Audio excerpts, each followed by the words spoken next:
in our lifetime have had 3 great runs. None winning a championship, but the Reggie Miller teams, the Paul George teams, and now these teams have all gotten to multiple conference finals. Joel Embiid has never played in a conference final. Tyrese Halliburton is now on a second one. But Daryl Morey is the greatest executive out there. No, you know what? Indiana is awesome in how they're built. Indiana deserves so much credit, and they're not going to get it because the Cavs are the story. But Indiana having great players, having cast-offs, having athletes, the way in which they run up and down the court, they're the most fun watch in the league. But again, Daryl Morey tells you he's better than everybody. Anyway, how you guys doing? I don't know how we got the Sixers in there. Was that your I'm over it early? Right? I don't even think Pat disagrees, and he's a Sixers fan. You'd much rather the people running the Pacers than the people running the Sixers right now. It's not close. Correct. I completely agree. Thank you. Okay, now, let's just cut to the chase here. I think we all, on our show, all of us, are fans of Donovan Mitchell. Absolutely. Donovan Mitchell's also never been to a conference final. I have to point that out, but we're all fans of Donovan Mitchell. Thank God he played last night. Donovan Mitchell is awesome on the court. Donovan Mitchell's awesome off the court. Donovan Mitchell is the kind of guy you want as the face of your franchise. I don't think anyone would debate that. I think it's an insult to Donovan Mitchell if the question that I am going to ask you guys is anything but yes. Has the Cavs season been a failure? And the reason I say it's an insult is because then you're telling me you don't believe he's that good. Yeah, I'm with you. I think it's a huge failure. When you win, 64 games, and you have the regular season that you had, the expectations are different. The standard gets raised. Our respect for you goes up a notch. Just like you mentioned, Evan, we look at Donovan Mitchell and we say we think that they can win because we believe he's a superstar and we trust him when he has the ball in his hands. And for them to go out like this to the Pacers, I know that they've dealt with injuries, but so has everybody else. At this stage, some teams more banged up than others, surely. But you expect a team who is this good in the regular season to be able to beat the Pacers and get to the conference finals. Yeah, This season been a failure. Yeah, absolutely. I mean, think about how the season started. 15-0. There have been 6 teams to start 13-0 or better in NBA history. All of them got to the championship rounds. All of them. This is absolutely a failure. And the way that it went down, you lost 3 straight home games. I couldn't believe this stat when I saw it, but Donovan Mitchell is the 3rd player in NBA history to score 30-plus points in a losing effort in 3 straight home playoff games. It's the first time in a postseason where the Cavs have lost 3 home games in a series. It's an embarrassment. And so I get that Donovan Mitchell was in his feelings at the post-game presser yesterday talking about the things that the media is going to say about him, but guess what? You earned that. Just like you earn all of the regular season accolades, Defensive Player of the Year and Coach of the Year and all of those other things that come along with having 64-win season. You deserve all the slings and arrows that you're going to get right now. And I get it. Donovan Mitchell wasn't healthy. Give him credit. Give him a medal. He went out there.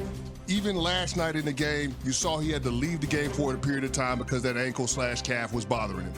Nobody is going to criticize the heart of Donovan Mitchell. Never. But I do think it's fair to ask difficult questions about the supporting cast. I do think it's fair to criticize Darius Garland today. The guy that's talking about, oh, you don't know what players' bodies go through.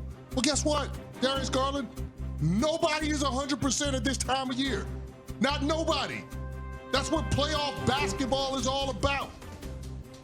So to sit there and talk about what your body is going through and how hard it is and people not understanding the plight of the professional athlete, bro, we don't care. We don't care. This is a results business, professional sports. It's a results business. Did you get it done or not? And the Cavs didn't get it done. And that's why they're going to be criticized, and they deserve it. Donovan Mitchell spoke post-game. A couple of comments here to play for everybody. Number 1, on losing Game 5 to the Pacers. Y'all gonna write us the off, man. But we'll be back. Let City down, let each other down. We'll be back. Okay, obviously not thrilled. He also discussed the team and whether or not they're tough enough to win a championship. I mean, I've been doing this 8 years, and I've been in the same route 8 years. These things aren't easy. Just when you think you've gotten somewhere, there's another level. We took a step. We didn't take 2. We took 1. And getting beat down like this, and y'all are going to write some about us, man. And that's going to be fuel for everybody. Y'all going to say a lot of y'all are. And that's what it takes. I've been here. So, yeah, Smalls, go ahead. Well, he's saying to the media, you guys are going to write a bunch of bleep. But isn't that fair that the media points things out like this? Points out, as Rick Carlisle did, that the Pacers weren't favored in any of these games. The lowest point spread was 5.5. The expectations were for you to win. So I don't think it's writing bleep or talking about bleep. I think it's pointing out the facts. I think it's emphasizing that because you were so good, the expectations were that you would be able to handle the Pacers. I don't think that's disrespectful. As you said, Evan, I think it's quite the opposite. I think it's the ultimate sign of respect that we watched your team and your game specifically this season and thought that you could make it to the finals, and you didn't execute and get it done.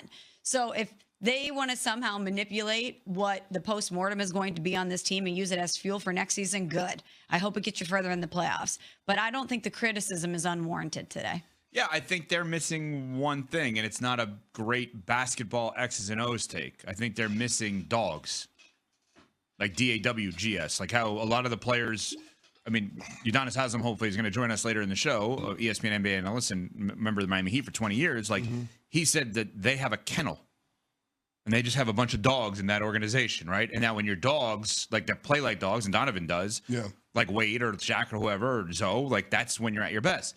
Right? So the Cavs need to follow the yellow brick road and go to see the Wizard so they can get a heart? Is that what we're doing? I don't know if it's that. I mean, they have a guy. They have one. That's not enough. Oh, no, I have another guy on their team that they have.